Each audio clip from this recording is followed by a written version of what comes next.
Greetings, blurbs, and this right here is Sublogic's UFO, one of the stranger sim games in my collection.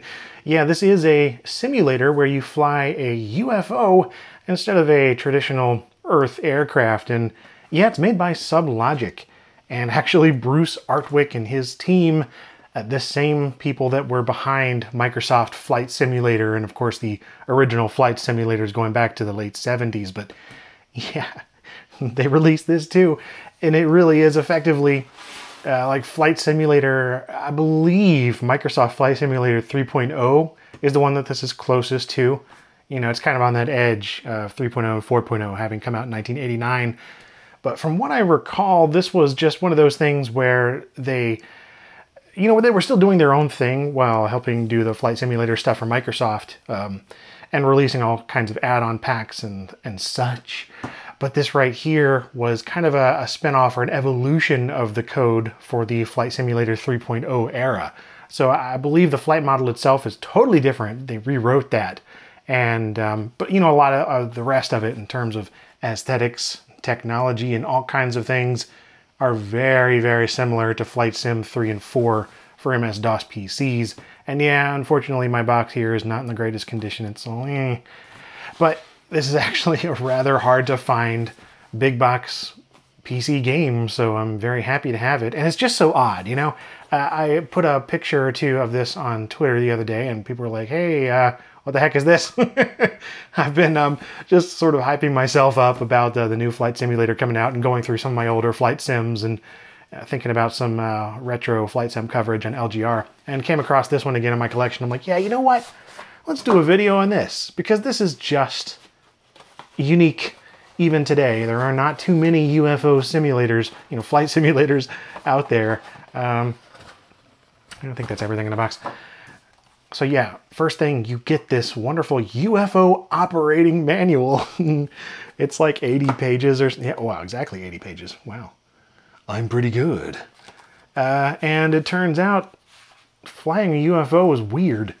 There's a lot of weirdness.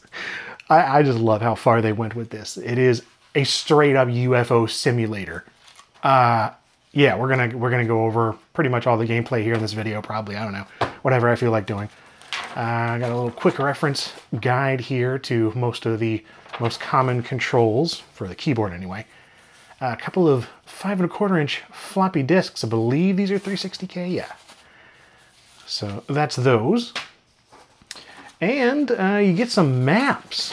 In fact, a good number of them for different regions of North America, United States mostly. You know, all very Flight Simulator-esque, but I guess this is for aliens.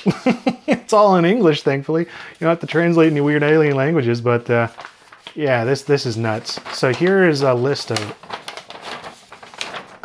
I'm not even going to be able to get it on the frame. This is every city in the game that it comes with by default. It's a lot. You know, it's on par with, you know, Flight Simulator 3. It doesn't feature any in-game maps, from what I recall. Like a map screen. You can navigate within the game, of course, but you kind of have to rely on this map if you want to see where you are in North America. Nice Sublogic registration card. And this awesome poster. I love this poster. World of Flight. It's a list of all the Sublogic games or simulators and such circa 1989. And yeah, they did a lot of stuff. Not just, you know, Flight Simulator, Microsoft stuff, but a whole lot of add-ons for it. Yeah, all those different cities and different locations, countries around the world. Look at that gorgeous, colorful artwork in the middle. And then, of course, yeah, Flight Simulator, Jet, Stealth Mission, Thunder Chopper, and UFO. I've never played Thunder Chopper or Stealth Mission.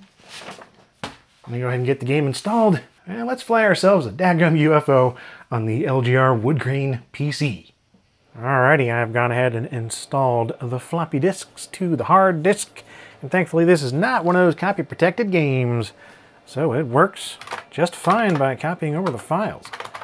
And here are the files. And we can either start it by just typing UF or UFO.bat. We'll do that. And we get a startup sequence here. Nah, I've already set this up, but whatever. We'll go ahead and do it anyway. So you get all of the lovely features that look pretty familiar if you've played Flight Sim 3 or 4. Oh yeah, we're just going to go with VGA. We're going to go with regular flight mode. Function keys on top. And, I mean, we can use a mouse, but yeah, we're not going to. We've got a joystick. Got the lovely Craft joystick here. That high-pitched noise is just the game starting up. Yeah, the Craft Thunder Stick. It is not good, but it's the stick that I used back in the day. So let me go ahead and calibrate it really quick. There we go. That's it. It's basically just setting the center. We can turn on things like vapor trails and ground textures if we want. I mean, we don't need to. We're not going to really see much of a difference, but let's do it anyway. So this right here is UFO. And it's the, you know, it's pretty familiar if you've played any of the flight sims from around this time. It's just all of the menus are down in the bottom instead of the top. And of course, all the instruments look very different, of course. Now, the manual that it comes with is extremely useful because this game makes no sense if you just go into it blind. It doesn't fly like any other flight sim on PC. I mean, all you want is skin temperature, motion, neutral, anti-laminar, gluon, graviton, anti-grav, GORADs. What the heck, man? So I know what most of this does, but I had to go ahead and print out this quick reference guide that's in the manual because mine didn't come with one in the box. Maybe it originally did, but my copy doesn't have it. So anyway, whatever. All right, well, let's just go ahead and get this started up, which we use the anti-gravity drive to do that. So we can press F4, is effectively like the throttle, but it just, this is different. So you see we just start floating upward there. And then if I turn it off, it doesn't really stop because we've still got this momentum going. So I can decrease the anti-grav all the way down and we're still going up. And then GORADs, that's your altitude. Yeah, we're still floating upward and now we're gonna start floating back downward. So you have this like kind of a hover thing. So you can think about this as like the anti-grav is kind of like your rotor speed if it's a helicopter going. But this is not a helicopter, it's a UFO. We'll do a velocity freeze. Ooh, I don't know if I have enough altitude. Uh-oh. Uh-oh. No, no, no, no, no, go back up, go back up, go back up. We're going to crash. Here we go. So this basically makes you hover. And there is no sound, by the way. There's sound here and there, but not right now. There's not. We would have to turn on the gluon drive in order to do that. And in this guide, it's actually, they mixed up the anti-laminar and the gluon drive so the controls are backwards in the manuals. That was no help. But yeah, we're effectively just a hovering UFO right now. And so, you know, you can tilt. And rolling is not something that you can do on this joystick. You'd have to plug in a second joystick, or in this case, I just have it mapped to the keyboard, which is the default thing. So you can roll around, but unlike a helicopter, of course, you can roll around all around, just about. That didn't work because I was too low to the ground. Let's take back off again. So, yeah. All right, there we go. So let's turn on the gluon engine, which is going to be our forward thrust. And so that is Shift F8. Ooh, that's full speed.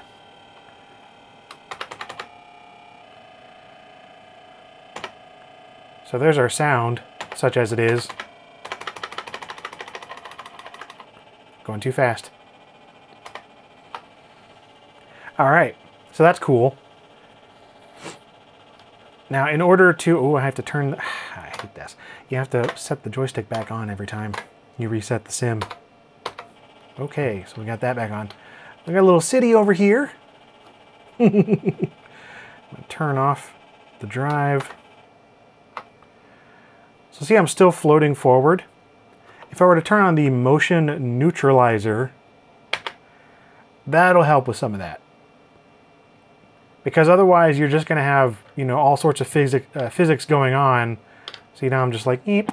It'll help you not float around all over the place, because the way this thing works, it just ignores a lot of the laws of physics on planets. And acts as if you're out in space all the time. Now you can turn on the anti-laminar drive to counter some of this stuff. But, you know, really, like at the moment, I don't think it's going to make a difference because we're here so close to the surface. Now the pod, that's basically your landing gear, so you can retract those. So those are retracted. Trans here, that is translucency. So this helps if you want to become invisible to the people here, because, you know, they can like point you out and be like, hey, what the heck, why is there a UFO there? But at the moment, we're just doing the regular mode. I don't think people really care if you're here or not. You got shields right here. We have illumination of some kind. I don't remember how to turn that on. Doesn't really matter. We have an energy drainer. So this harvested energy, that's sort of the whole point of the game, such as it is. But at the moment, I mean, we're just flying around, so whatever, right? Let me turn back on my glue-on drive here.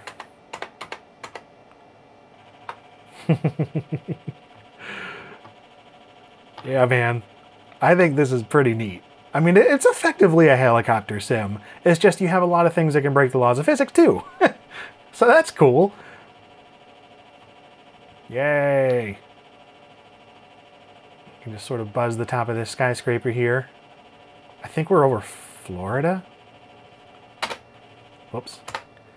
Yeah, we're basically right on top of Miami. So if you want, you know, you can like lock on to different cities and whatnot and go there, or you can just teleport there because you can do that too. Why not? And so yeah, if I were actually like playing it, then you would be going around collecting resources and trying not to get shot down or whatever. Let's see, what else have I got on here? Yeah, the eye is the illuminator. I guess it doesn't really matter because I think it's daytime. So, right. That's most of these things. So something else that I wanted to show, though, is there's a lot more, man. There's so much more to this game. It's ridiculous. You have all the flight sim things like time, clouds, wind, Earth-style navigation. You can set your position completely somewhere else if you want, or, you know, teleport. And it's got, you know, like a ton of stuff from the US here. All of these cities. Now, they're not necessarily modeled realistically at all, but, you know, it's cool that it has them. Yeah, man. Flight sim things. In fact, you can take all of the graphics data, the scenery data from Flight Simulator like 3 and 4. I think even 2. And it's got the same importer that those flight sims had, Microsoft Flight Sims. So you can put those in the game. It's even got Winston-Salem, man. My old hometown. So there's a lot of things there. In terms of controls and whatever. Yeah, different window options. This is all basic, just flight sim stuff, especially if you've played, again, 3 and 4, even 5 to a degree. But, yeah, let's change. I don't need that. We'll change it to a spot view, full screen. So there we are externally. Look at that. Isn't it neat? I think it's neat. You get a little landing pods. Oh man, I think this is, oh crap. I'm facing the wrong way. Nope. Well, I thought that was forward. It's definitely not. Let's take back off here. Okay. Yeah, the view is kind of looking at a side view right now. So there we go. Wow.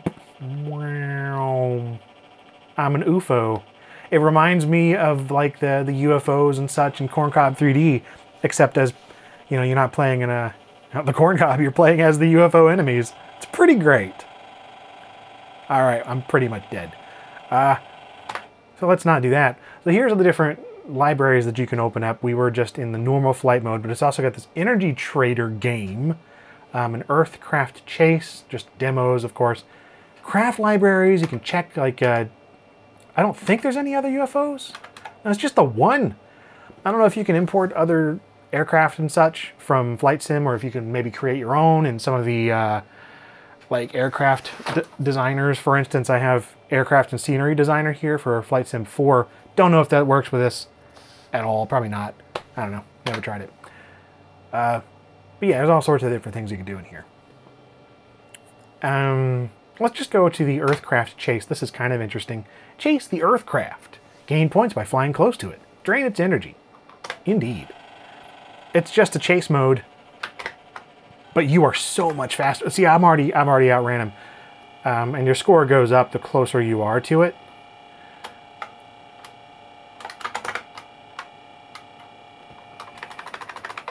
Turn off the engines here, and my joystick is turned off again, because that's how it works. Calibrate.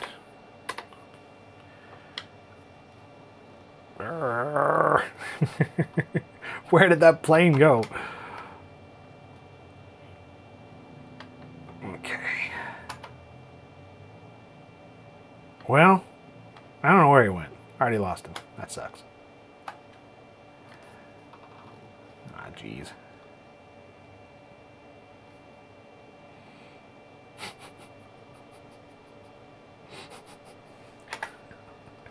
Let's redo that.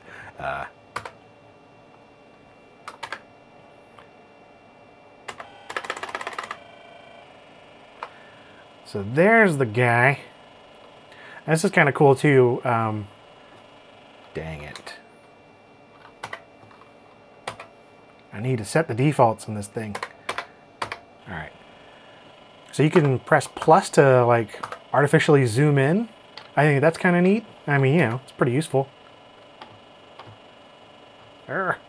So sensitive.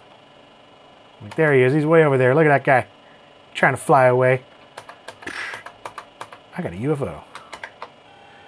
So we'll be able to catch up to him in like no time, really. Or, well, sometime. I don't know if there's actually any time compression option on here. Like, there's these, but this just changes the little timer down here. I guess I can't turn it off on this mode. But yeah, that just changes the way it counts down things on the clock and such. But yeah, see, as I'm getting closer to him, the score is going up. Okay, well, whatever. You get the point. You're supposed to chase the plane around. That's what that is. Can't shoot him down, can't blow him up or anything. As far as I know, I've tried to crash him. You can collide with it, and it will say, like, the plane is destroyed, but it still flies, so whatever. The other thing is the Energy Trader game. And this is the real meat of the game, so to speak. So you actually start off... Okay. You actually start off in space here. So let me just move forward a bit.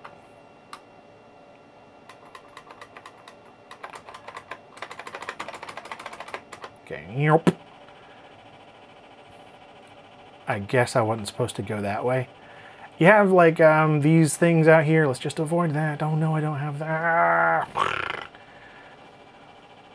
I don't have the joystick turned on again. Restart. Turn on the daggum joystick. All right, let's get out of here.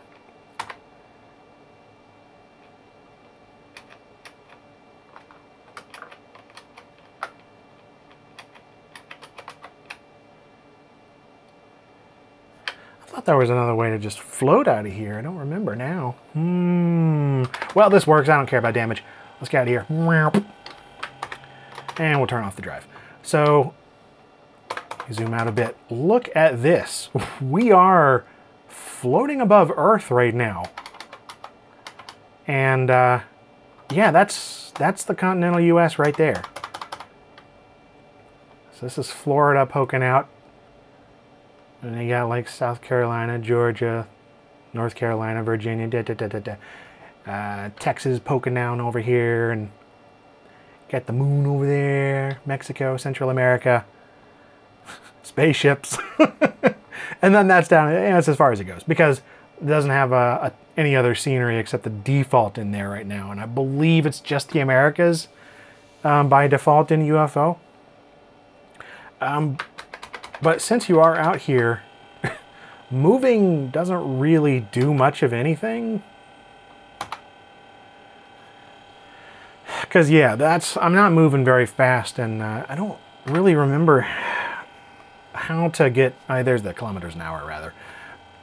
So, yeah, it doesn't look like I'm moving. I am moving, full speed, actually, with the glue-on drive, but there's a way to, like, kind of skate, like anti-grav skating. I don't remember how to do that. It's some combination of these things. And so you can really just fly across. It's effectively like, kind of like having slew mode enabled, but you don't. Like, it's part of the game. Again, breaking physics, because that's the whole idea of this. But, yeah, I'm just, at least zoom in. Like, look at that. Mississippi River, going all the way down there to Louisiana and whatnot. I don't know what that is. It's pretty cool, man. You got the Great Lakes over there. Up there, rather. And yeah, there you go. Yeah, that's pretty much what this is. And in this mode, you're to go around to these major cities. That's probably what those are. I think those are the major cities. Yeah, because you got like Washington, D.C. I think in this one, maybe not. New York, San Francisco. Yeah. You go around there and zap the resources. I'm pretty sure Washington, D.C. is in here, because you can go and, like, try to zap the Pentagon of their energy, and the Pentagon will shoot back and be like, no, aliens! Or you can just sort of fly around in space. Or, you know, the upper atmosphere. This is just such a different game from, like, any other flight simulator in the Flight Sim series, anyway. It's not really the Flight Sim series, but underlying tech. It's by Sublogic, so it's part of that DNA. I guess I could just sort of show the demo, because honestly that shows a lot of cool stuff. And this is going to show slew mode in action, and that's really just... Wow, is it just going to do it? Okay, there we go.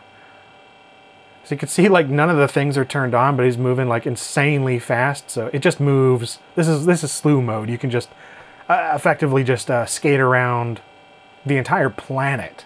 I can't wait to do this on the new Flight Sim, by the way, because slewing around, just sort of looking at the scenery. But that's what he's doing here. And so, yeah. It's just a demo going into, I guess, San Francisco. Because they went over to the north... or the west coast. It looks basically like that. Got the Golden Gate over here. And again, it's just slewing around. This is not actually any kind of...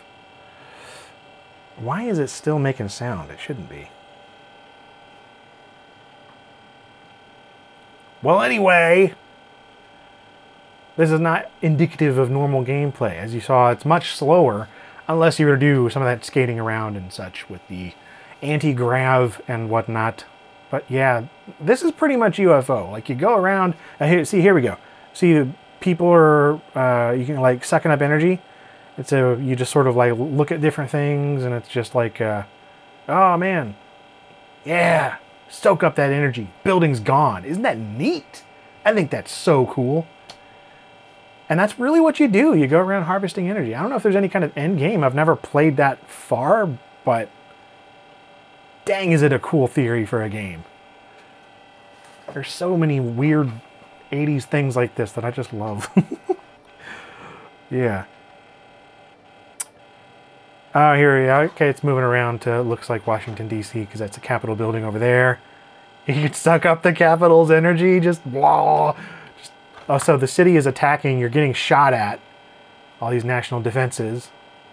Got the Washington Monument over here. Yeah, you're getting shot at. It's pretty cool. There's a damage model. There's the Pentagon. So the defense system's activated. The Pentagon's going to be shooting at him pretty soon, I think. I don't know what condors are. I don't really remember. Yeah, just soak up that Pentagon energy. I guess they're not going to attack. Why not, right? Oh, man.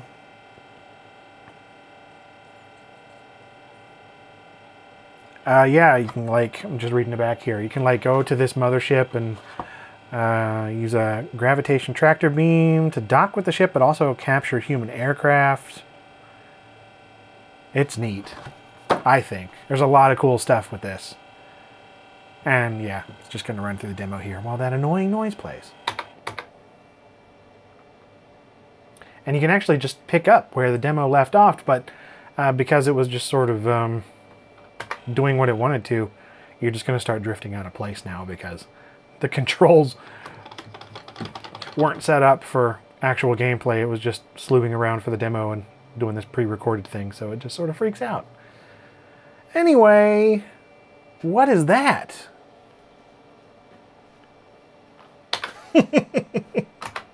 That's a UFO. Thanks for watching.